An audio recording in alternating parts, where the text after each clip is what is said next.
When it comes to harvesting and you have such a huge crop, how do you harvest? So we have a picking crew. We have about, I think, 9 or 10 people on that crew at any given day. They'll come out and they'll pick 8 to 12 bins. They'll pick 8 to 12 of them a day, and we can usually get through everything. Usually we start mid to late August and then run through early to mid-October. Just depends on the weather in the fall too. But the varieties ripen at different times. So we start with First Kiss, kind of when we're finishing them up, then we're getting into our Sweet Tango and our Zestar. And when those are finishing up, then we're getting into the Honeycrisp and the Cortlands and all the other varieties. So they're really staggered, which is obviously helpful. If they all ripened at the same time, there would be no way we could get it done. How do you know when they're ready to pick? How do we know when they're ready to pick? We do a few different things. My favorite is just taking a bite and seeing how it is.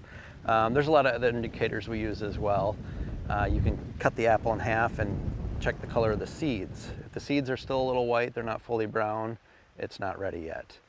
We also do starch iodine testing. Same thing, you'd cut the apple in half, you spray it with a starch iodine solution, and you let it set for a minute. So you can kind of see, they ripen from the inside out. You can see where the starches have been converted to sugars and how ripe that fruit is.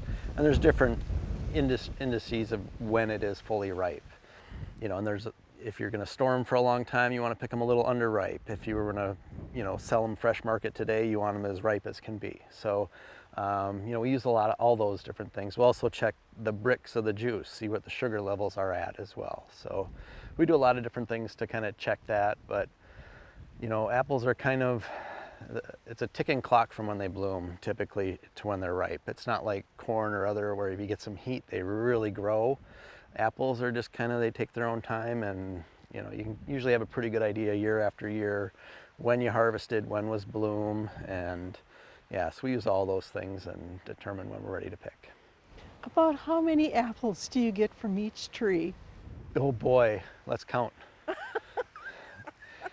It varies, honestly. I mean, like we talked about biennial bearing, some years, like on my honeys, there's some trees with 0.